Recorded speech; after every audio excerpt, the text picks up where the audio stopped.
In this video, I'm going to be comparing Strat pickups. And this is not pretending to be a scientific comparison, apples to exact apples. The guitars are different from each other. I'll tell you what the differences are and what the similarities are. This is really for me, and I'm just sharing it with the world because I'm curious as to whether I would like these DiMarzio Area 61s in one of my other Strats. I'll get to the other Strats in a minute. This is a client's Strat, a friend's Strat that I just rewired. I don't have all the screws back in the pick guard because I wasn't sure if I need to make any changes, but it sounds good, so it'll go get all buttoned up. This guitar seems to be an American standard. It's made in Corona, California. I don't know if it was still called the American Standard by the time this guitar was made. It just has that vibe. It's got staggered non-locking tuners. It's got this two-screw bridge that American Standard came out with. It's set, it's just barely floating. It's parallel to the body, and it's like a 32nd of an inch off the face of the body. It's got D'Addario 9 through 46, or whatever it is, nickels. These two are the DiMarzio Area 61 noiseless pickups, and this is a Seymour Duncan Pearly Gates, and I'll also be comparing that Pearly Gates to the Suhr Humbucker in one of my other Strats. So I'm not trying to make this the exact comparison. I'm just trying to get a sense of what the pickups sound like and whether these might make me happy without the noise. This guitar is an alder body and a maple neck, and while it has shielding paint in the cavity, it's not really shielded. The paint does not have great continuity from this point to this point, and there's no shield on top of the pick guard until you get to over here. So there's some environmental noise. I'm going into the Psionic Excalibur 15 on the normal channel with a gain just below 9 o'clock. Tight switch down for full lows. The color knob is at noon, so it's not bright, it's not dark, it's just very neutral, and the master is on 10. So this is the noise level of the amp itself, and it's going into a Celestian blue, mic'd with an SM57 into a, what do you call it, a Focusrite Scarlett USB mic 3, straight into the computer, no other processing. So there's the self noise of this pickup.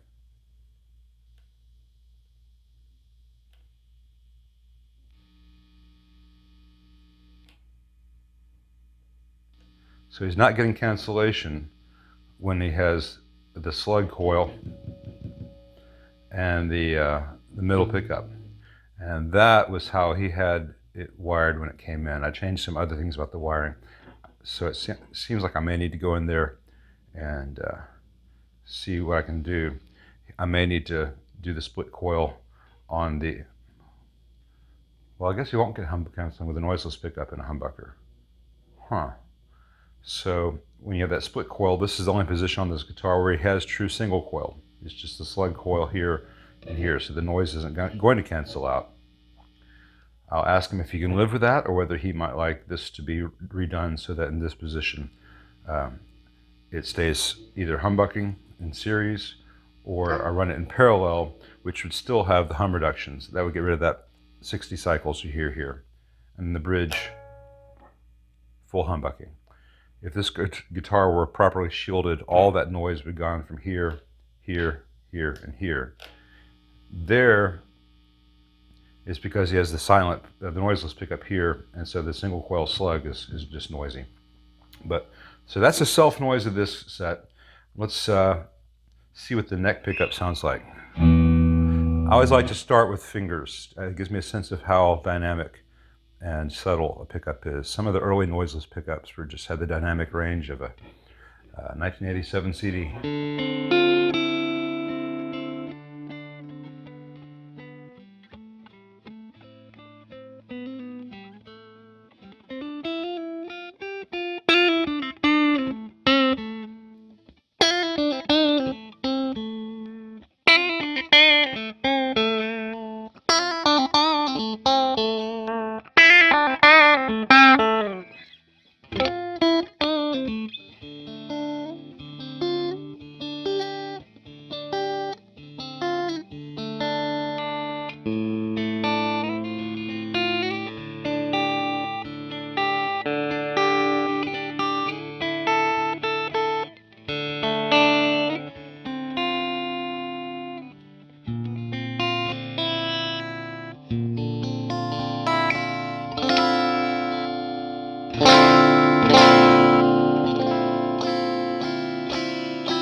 right, so those are the DiMarzios and the Duncan.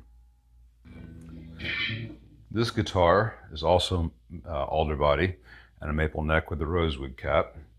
It has a Godot 510, also a 2-point bridge, and it is also just barely off the body, set parallel to the body. This one floats a little bit more than the Fender, but not dramatically so.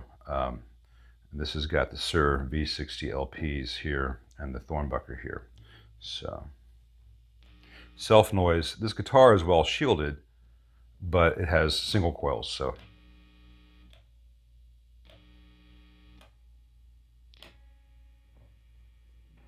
This is a very noisy room electronically. I think it's because of our security system. But the sound of the pickup behind the hum, or over the hum hopefully, is very nice.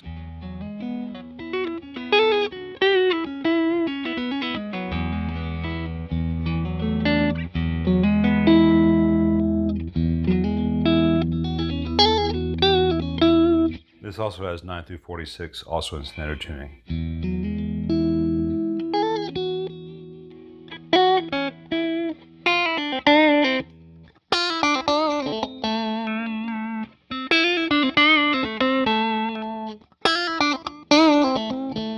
This guitar does not have this coil split in this position. It's humbucker and single coil in parallel, or though it's not a fair comparison to the other one. It's parallel in parallel with this one, which gives me this pickup in parallel with itself, still humbucking.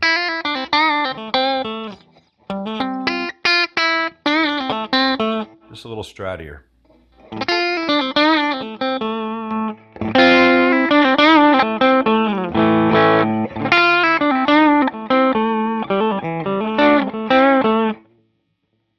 I can tell that the Humbucker's got a lot more mids than the Pearly Gates, and it's got a higher output, but I've got it closer to the strings. I'm not changing his pickup height. I assume he set that for the way he plays.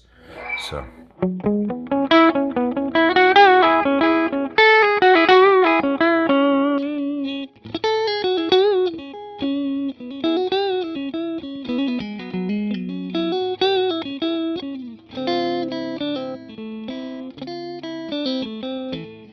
I get the feeling that the attack on those DiMarzios is not as natural, and that the low end response is not as great.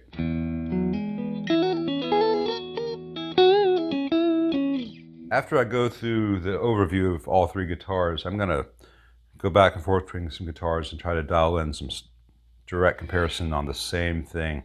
But I really feel like I'm getting more low end out of this guitar.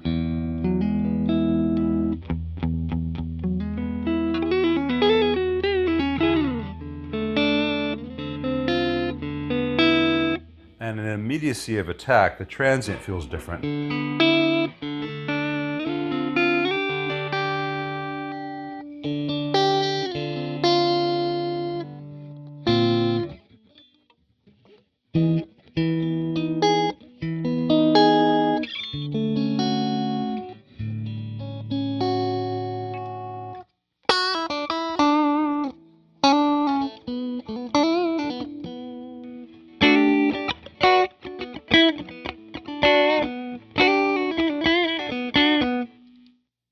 So I'm going to revisit that comparison between the true single coils and the DiMarzios. The third Strat is my Eric Johnson. It's also alder with the full maple neck. In a lot of the specs, it's similar to that American Standard or whatever it is, though it has a more resonant body. It has the what do you call it? Callahan bridge. So it's got the traditional Strat bridge, and it is set not to float. It goes flush against the body. So there are a lot of variations between the guitars aside from pickups. And this guitar, in addition to having the Kinman noiseless pickups, which have been fantastic for me. These are the traditional Mark IIs from, I guess, 15 years ago. This has the best shielding job of the three. I need to redo the shielding in my other Strat, because the noise floor, this is just almost imperceptible. So, again, starting with the fingers.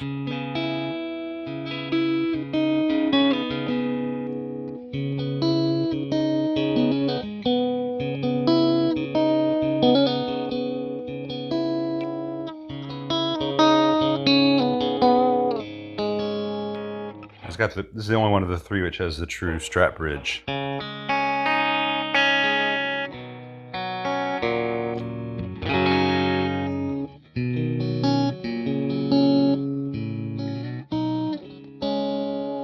And this is 10 through 46 in E flat. 10 through 46? I guess the others are 9 through 43, whatever D'Addario has.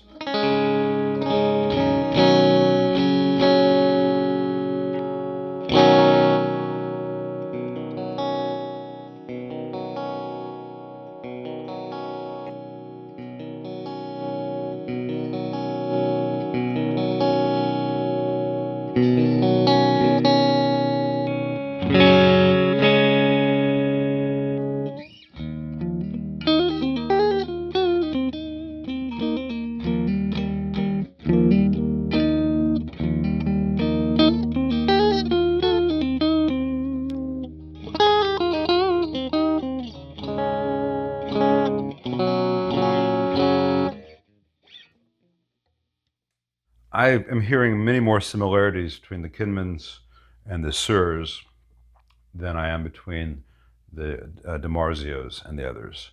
But oral memory is short. So what I'm going to do now is something that's going to be kind of tedious for me to do in real time, but I'll edit it, hear it back to back in the video for myself as well as for you, is I'm going to play the same thing on each guitar and really try to listen for the difference.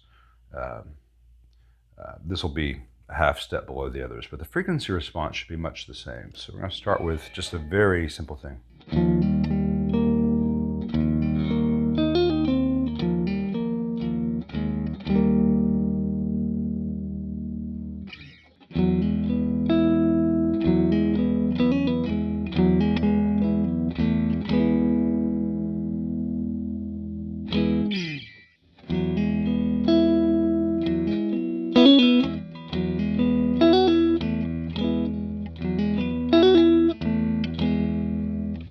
Weird how different necks make you play differently. This one's got the thinnest neck of the three, and it's throwing me off.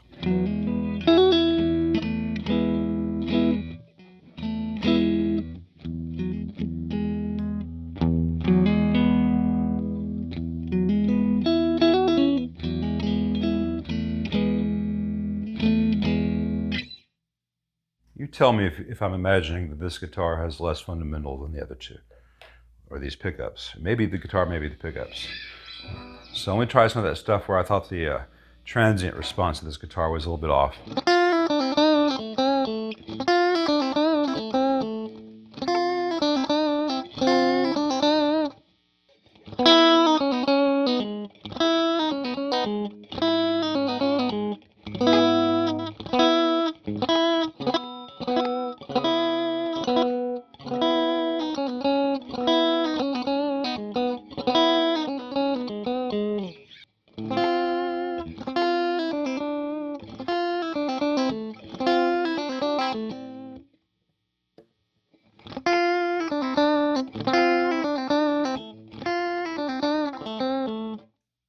I'm not sure if what I'm hearing is really the DiMarzio on my friend's Strat. That split coil, slug coil in the bridge plus the middle has a different cue. It has a different resonant peak than the other two. The other two are much more similar. I think the Eric Johnson wins this #2 position contest, but these are fuller, and that one's more scooped out, and that scoop is just changing the way I'm hearing the upper mid. I'm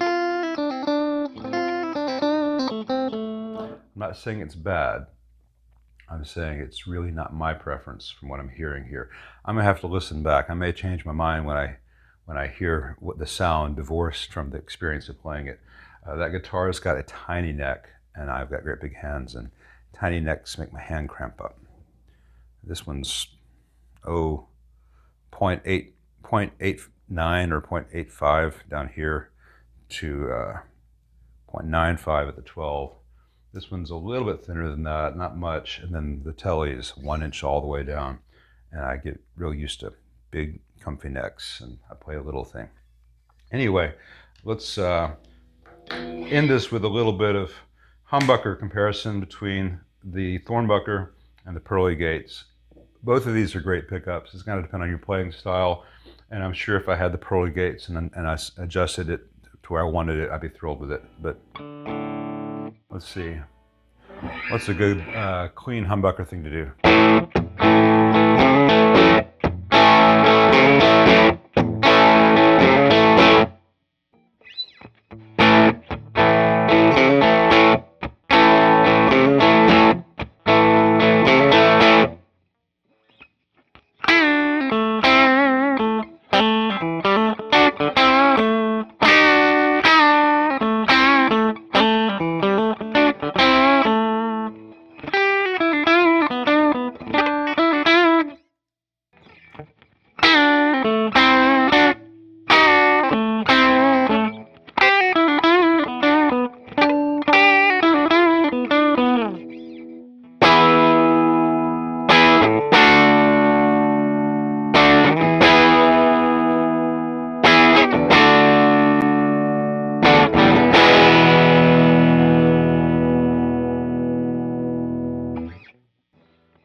Huh.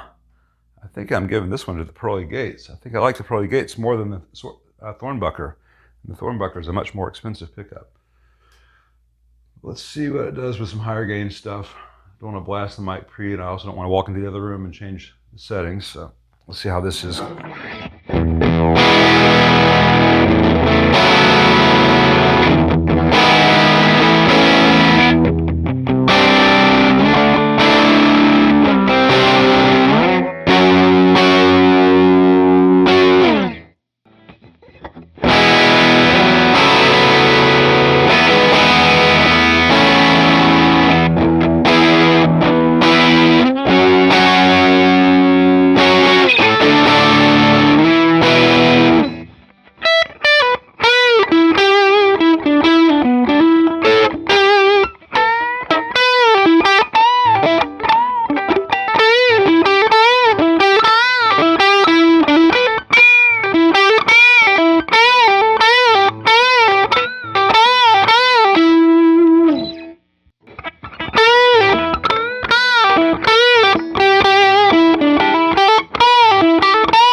Well, I gotta say, I don't think I need to wait for the video playback on that.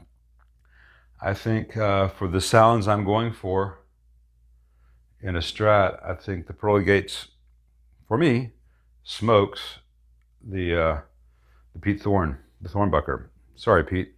Sorry, John, if you're watching this. And again, that is for my needs and the sounds I like. There's a high-end clarity that the Pearly Gates has that this does not have. And while I think that pickup in my friend's Strat is not adjusted exactly where I'd want it, it is closer to the sound I've been going after. And I've had this in here for 3 years now, 3 years. And I've been living with it because, what's the best way to put this? It is so easy to second guess yourself on pickups. It is so easy to read a review or see a video review and say, oh man, that has just got to be the best thing ever. And, and Pete Thorne sounds fantastic to this. And a lot of other guys use this pickup too. And I got it. I thought, well, it sounds really good, but I wish it were a little bit brighter. I wish it had a little more sparkle, but maybe I just need to get more acclimated to it. And I've just never loved it. The pickup, I've got a Manlius Fat Diane Alnico 2 in the bridge of my SG that I love, love, love. And this one has just always been very good. So I think in this case, what works for Pete Thorne does not work for me. I can't play as well as he does. And this is not any judgment on him or his sound or his pickup. And John Suhr makes great stuff. That's why I went with this stuff. I thought it'd be a safe bet. I'm not loving the hum from these single coils.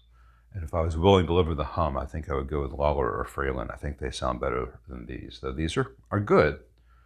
But I also think that these Kinmans sound better than these, a lot better, and they're quiet in all positions. And I've compared the Kinmans in this Eric Johnson Strat to Lawlers and Fralins. And the difference between this and a Lawler is similar to the difference between a Lawler and a Fralin. I keep touching the mic. I need to stop doing that. So no, they don't sound exactly the same, but neither does a Fralin sound like a 56, neither does a Lawler sound like a 62, and neither does a 62 sound like a 62 if you've played the actual old pre-CBS Strats. They vary a lot, but they are all in that ballpark.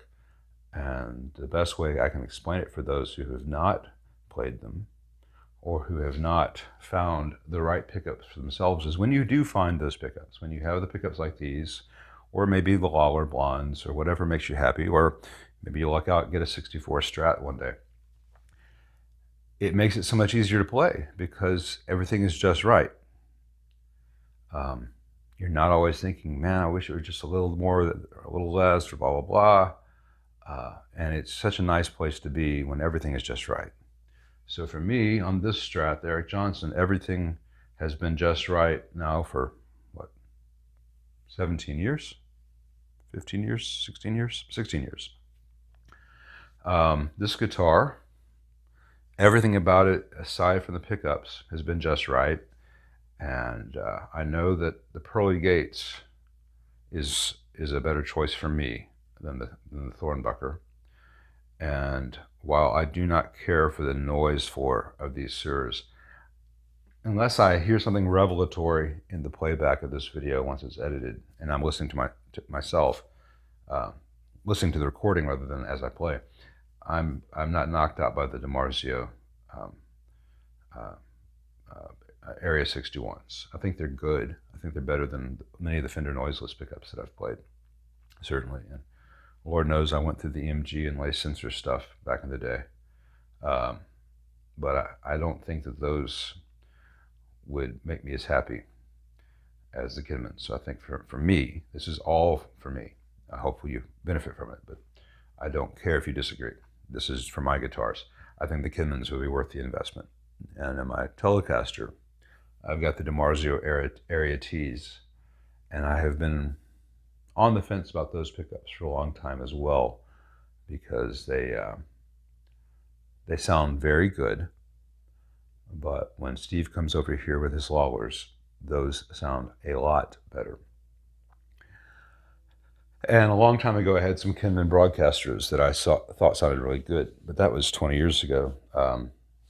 And I don't really remember what those pickups sound like, other than that I really liked them. I used to be friends with Joe Barden. I haven't seen him in a long time. Hope he's doing okay. But the pickups that he made were different than what the Barden company makes today. And I've played a few old Barden sets, and they weren't for me. If you're a Danny Gatton guy, first of all, we all hate you because you're amazing. But it's a different playing style, and I'm really looking for something a little more traditional than that. But with testing the amps, I've got to have everything quiet. So I may try some new Kinmans, take some Kinmans for a spin. Or I may, on the Telecaster, experiment with the dummy coil thing. There's a little hot dog route under the pick guard on a Telecaster. I may see if I can make a dummy coil that would let me put in some Lawlers or Fralins or something groovy. And that's also an option on this Strat. Ipswich and Suhr make a demi coil thing here, or I could just make one that goes down here, which will let me use real single coils quietly. So I think the Kinmans on the Strat are a no-brainer. I need to see if I can play a more recent Telecaster set of Kinmans to see if they're as good as I remember. I know that these are amazing. And I know that I'm rambling, and if you're listening this long, oh my God, the code word for this is Heffalump, again, because one can never have too many Heffalumps. But I hope someone finds this interesting. I look forward to hearing the playback to see if what it really sounds like correlates to my memory of what it sounds like. So, cool. See ya.